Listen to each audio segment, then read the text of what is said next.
아니 미쳤어? 한국에 다녀온 지 얼마나 됐다고 또 한국에 가자고 하는 거야?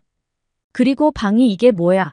기껏 하버드까지 보내놨더니 너 자꾸 엄마 실망시킬 거야?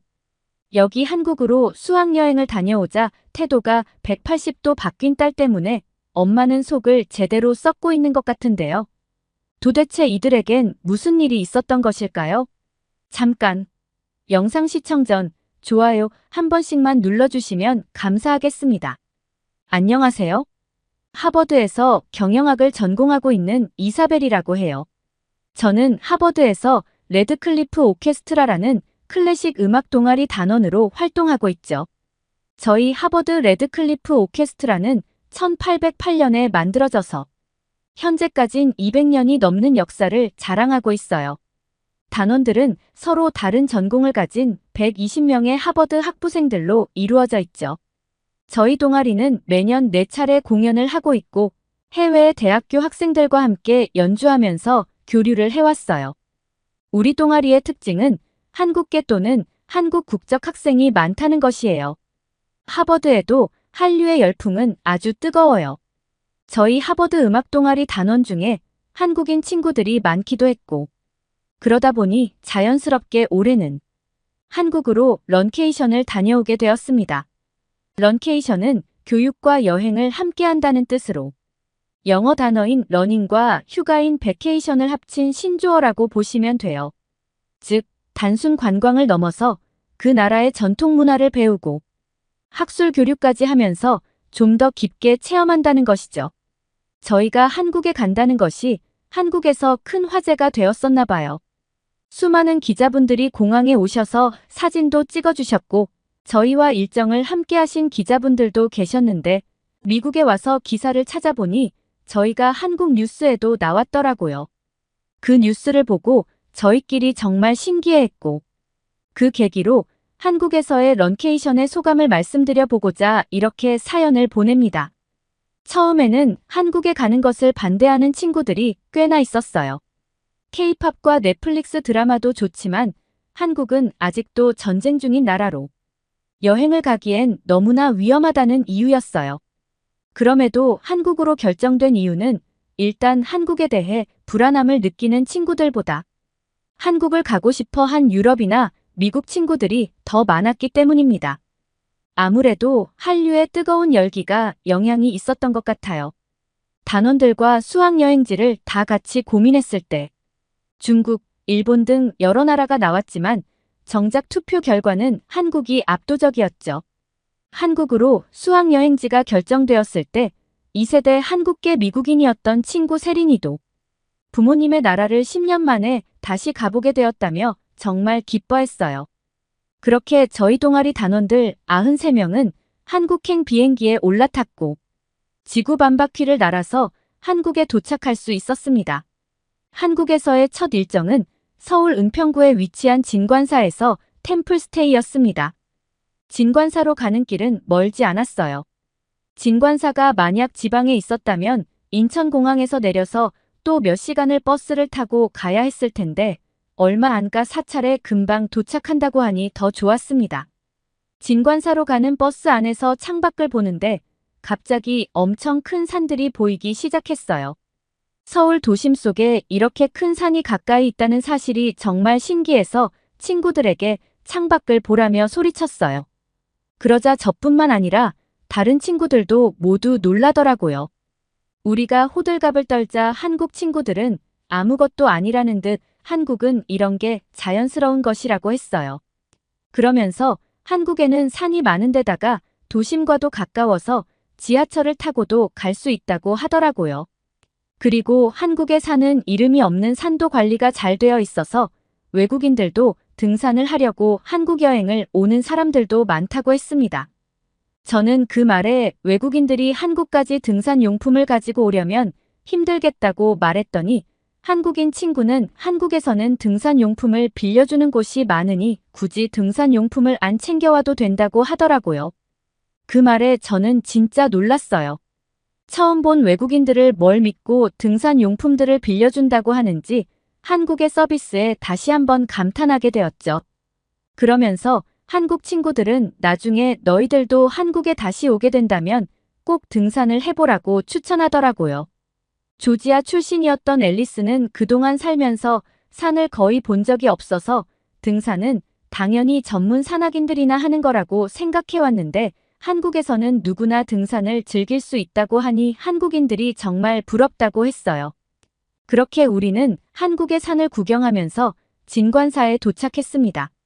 진관사는 산에 둘러싸여 있어서 아름다운 풍경을 자랑하는 한국의 산을 더욱 가까이서 볼 수 있어서 좋았어요. 친구들과 산을 구경하며 감탄하고 있을 때 진관사에서 템플스테이를 맡고 계신 선우 스님을 만났어요. 선우 스님께서는 저희를 데리고 진관사의 여러 곳을 구경시켜 주셨어요. 진관사는 도심 속에 위치해 있지만 고요하고 평화로운 분위기가 인상적이었어요. 산과 어우러진 고즈넉한 사찰 풍경이 정말 아름다웠죠. 사찰 안으로 들어가니 나무로 만들어진 전통 건축물들이 눈에 들어왔고 그곳에서 느껴지는 차분함이 마음을 편안하게 해줬어요. 선우 스님께서 사찰의 역사와 건축물에 대해 설명해 주실 때 우리는 모두 경청하며 한국의 전통과 문화에 대해 배울 수 있었습니다. 컴퓨터 공학을 전공하고 있는 친구 터번은 K-팝 아이돌로만 한국을 접했었는데 직접 와보니 전통과 현대가 어우러진 한국 문화가 매력적이라며 넋이 나간 채 사찰을 곳곳을 구경하면서 다니더라고요. 우리는 진관사 한문화체험관을 둘러보면서 명상체험, 전통차 체험도 했는데요. 명상을 하고 나니 제 머릿속 한켠에 복잡했던 생각이 정리가 되면서 마음이 편안해지는 것을 느꼈어요. 그리고 저희는 한국의 무형문화재인 수륙제 시연도 감상할 수 있었는데요. 수륙제는 한반도에서 죽어간 고혼들의 넋을 달래고 해원하는 한국 불교의 가장 방대한 의례로 처음 듣는 불교 음악이 상당히 신선하게 들려왔고 그 분위기가 정말 엄숙하고 숙연했어요. 저와 친구들은 처음 보는 광경에 넋을 잃고 바라보았고 한시도 눈을 뗄 수가 없었어요. 저는 어린 시절부터 플루트와 클래식 음악을 공부했지만 이렇게 독특한 동양 음악은 처음이라 완전 감명받았고 이색적인 선율과 동작을 미국에 담아가고 싶을 정도였어요. 그리고 저희를 위해 수륙제를 시연해 주신 스님들께 정말 감사했고 스님들을 우리 공연에 초대하고 싶다는 생각이 들었습니다. 수륙제 시연에 이어 사찰 음식의 역사도 배우고 나니 점심시간이 되었어요. 진관사의 사찰 음식은 미국의 유명 셰프들도 맛보러 다녀갈 만큼 정말 맛있다고 소문이 나 있어요. 그래서 바이든 미국 대통령의 영부인인 질 바이든 여사도 한국 사찰 음식에 대한 소문을 듣고 진관사에 찾았다고 뉴스에서 본 적이 있거든요. 질 바이든 여사는 백악관 부주방장인 샘 카스로부터 한국에 가거든 진관사 사찰 음식을 한번 맛보라는 조언을 들었다고 했습니다. 백악관 부주방장은 한국 음식을 좋아한다는 버락 오바마 대통령을 위해 콩국수와 오이소박이 레시피를 배우기 위해 먼저 진관사에 방문한 적이 있다고 했어요.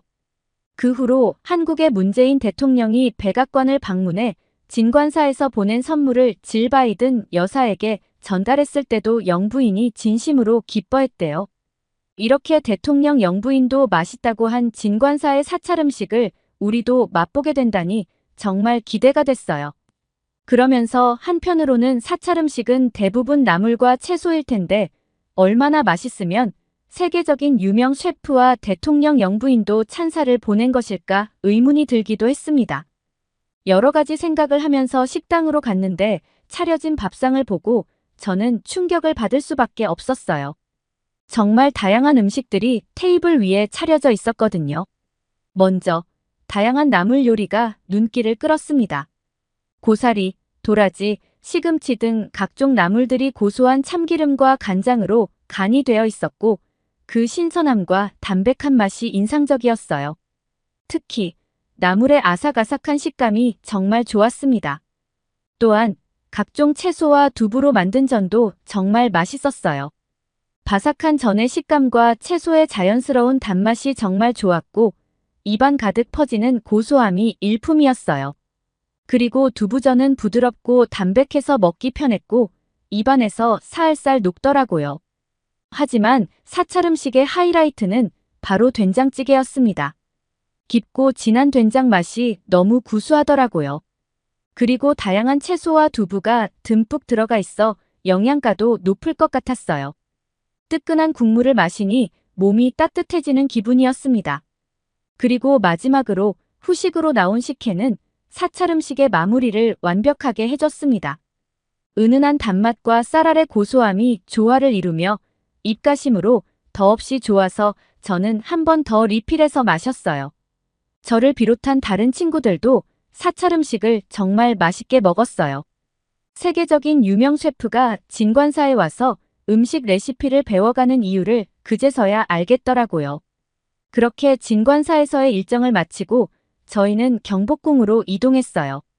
경복궁에 들어가기 전 특별한 이벤트가 우리를 기다리고 있었는데요. 바로 한복을 입고 경복궁을 구경하는 것이었어요. 한복을 입는 순간 마치 과거로 돌아간 듯한 기분이 들었어요. 한복의 화려한 색감과 아름다운 디자인이 정말 인상적이었죠. 친구들도 모두 한복을 입고 거울 앞에서 연신 감탄하며 사진을 찍었어요.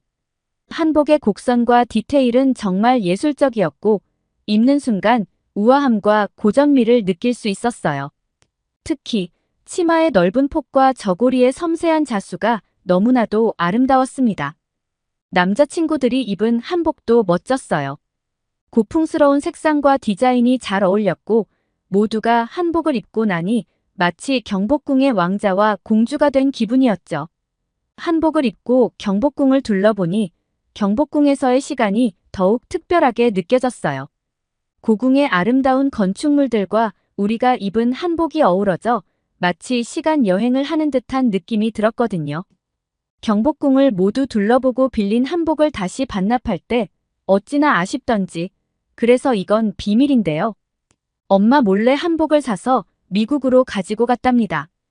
그런데 엄마 몰래 사간 이 한복 때문에 집에서 한바탕 난리가 났는데 그건 조금 있다가 더 말씀드릴게요. 그렇게 우리는 경복궁에서도 완벽한 시간을 보냈어요.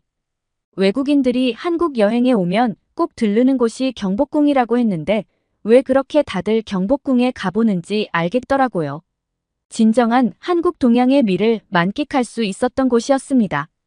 경복궁 일정을 마치고 나서 우리는 이화여대 오케스트라 동호회 에세이오스와 합연을 통해 한국 대학생들과 교류하는 시간도 가졌어요. 유럽의 학생들과도 합연을 해본 경험은 있지만 한국에서 공연한다니 더 긴장이 되긴 했어요.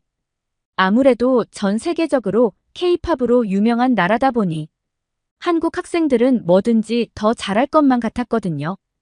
이화여대 학생들과 함께 연주하면서 음악에 대한 열정은 물론 서로에 대한 깊은 유대감도 느낄 수 있었어요. 두 나라의 학생들이 모여 하나의 하모니를 만들어내는 과정이 정말 감동적이었답니다. 서울에서의 일정을 마치고 통영과 전주에 가기 전 부산에서의 두 번째 여정이 시작되었는데요. 제가 본 부산은 믿을 수 없는 도시였습니다. 사실 저는 한국에 오기 전에는 부산이라는 도시를 몰랐어요. 그래서 검색을 좀 해봤는데 바다와 도심, 그리고 산의 매력이 다 있는 곳이더라고요.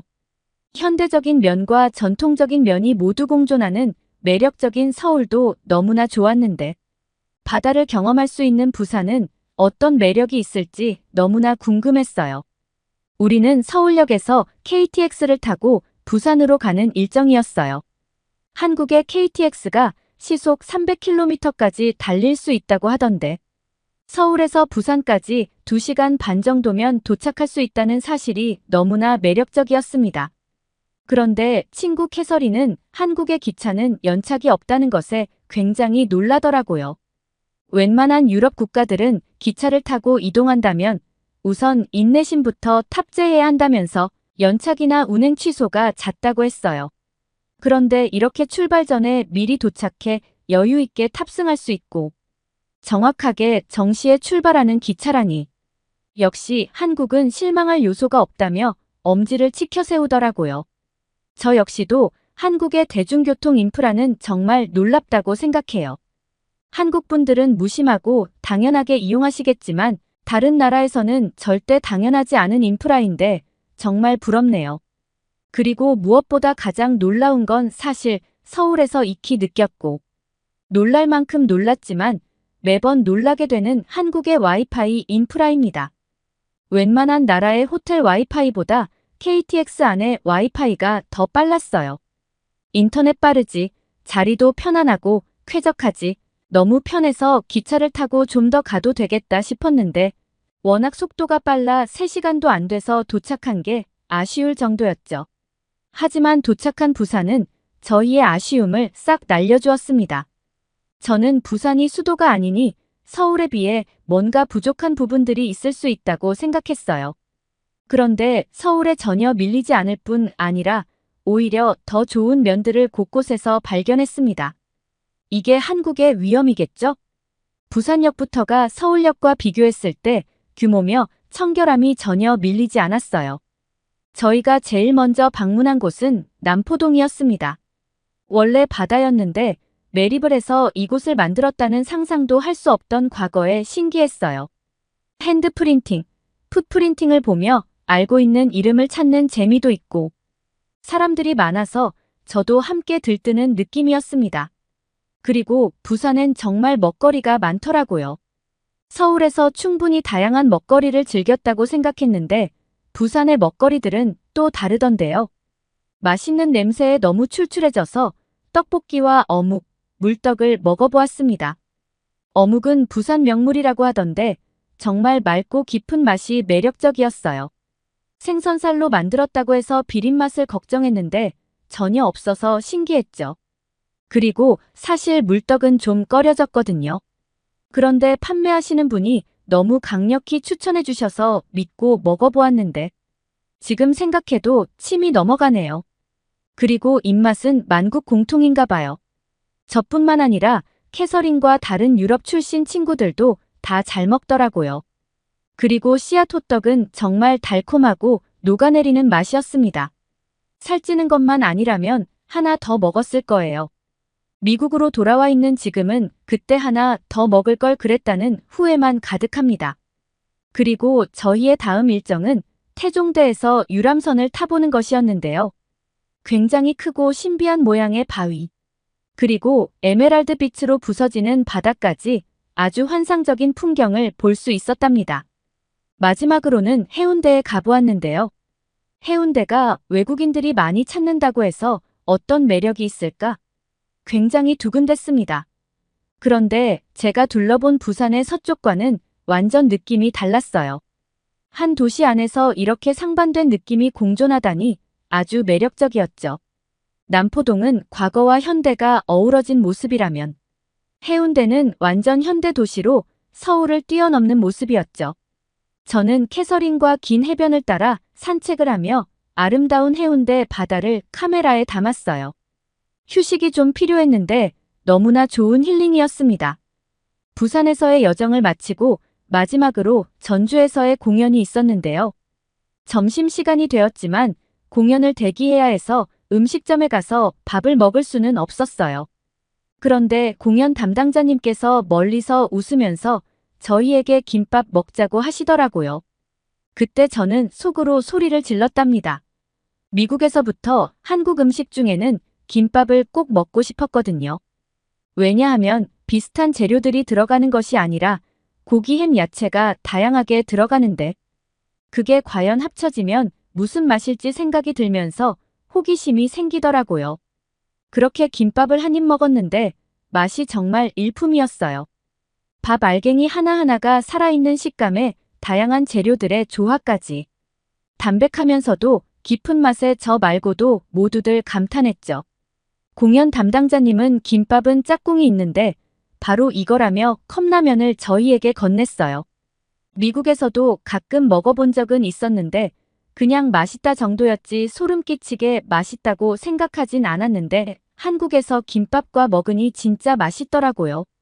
그래서 혹시나 미국에서 파는 한국의 라면이 한국에서 파는 것과는 조금 다른가 싶어서 진짜 오리지널 한국 컵라면들도 미국 가기 전에 쟁여서 가지고 갔습니다.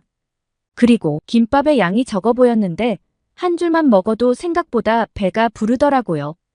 그렇게 김밥으로 든든해진 저희는 얼마 지나지 않아 공연을 시작하게 되었어요.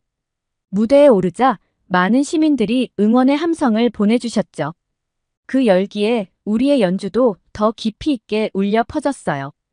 공연이 끝나고 많은 분들이 다가와 축하와 격려의 말씀을 건네주셨죠. 정말 감사했습니다. 그렇게 우리의 한국 일정은 최고의 추억으로 마무리되었답니다. 한국에서의 시간은 저에게 많은 것을 가르쳐 주었어요. 세상을 바라보는 제 시야를 넓혀 주었고, 다른 문화를 존중하고 배우는 자세도 일깨워 주었죠. 저뿐만 아니라 우리 하버드 친구들 모두 한국에 대해 깊은 감명을 받고 다시 미국으로 돌아왔죠. 그리고 저는 한동안은 한국 아리를 하느라고 약간 우울했어요. 한국 수학여행이 너무나 재미있었던지라 미국에서 다시 일상생활을 하려니 갑갑하고 울적하더라고요. 그럴 때마다 한국에서 사온 한복도 입어보고 그 한복을 입고 방에서 몰래 컵라면도 먹었어요. 몰래 먹는 이유가 저희 엄마는 제가 인스턴트 음식을 먹는 것을 극도로 싫어하셨거든요. 먹는 것이 정말 중요하다면서 영양소와 칼로리를 따져서 매번 몸에 좋은 음식을 해주시는데 몸에 좋은 것은 알겠지만 솔직히 맛은 진짜 없었거든요. 그래서 한국에 다녀와서는 라면을 신나게 먹고 엄마한테는 속이 안 좋다며 밥 안 먹겠다고 몇 번 거짓말을 했어요. 그런데 저희 엄마의 눈치가 백단이거든요. 방 안에서 매콤한 냄새가 솔솔 나니 엄마가 예고도 없이 들어왔어요. 그리고 한복을 입고 라면을 먹고 있는 기괴한 저의 모습을 보고 기겁하셨습니다. 엄마는 뭐 하는 거냐고 소리를 지르셨고요. 저도 엄마 소리에 놀라는 바람에 먹고 있던 컵라면도 엎어버렸습니다. 라면과 국물 때문에 방은 온통 난장판이 되었고 저는 서러워서 엄마 때문에 라면 다 엎었다고 엉엉 굴어버렸어요. 당황하신 엄마는 저를 달래주셨고 차근차근 다시 제게 묻더라고요. 뭐 하고 있었냐고요. 그래서 저는 솔직하게 한국 전통 의상인 한복이라는 건데 너무 예뻐서 한국에서 사왔는데 또 마침 한복을 입으니 한국 생각이 나서 컵라면을 먹고 있었다고 했어요. 엄마는 또 얼마나 몸에 안 좋은 음식을 먹고 있었길래 몰래 숨어서 먹는 거냐고 한숨을 쉬셨어요. 그래서 저는 엄마도 한번 먹어보면 한국 라면에 반할 거라고 했습니다. 그러자 웬일인지 엄마는 그럼 한번 먹어보자고 하시더라고요.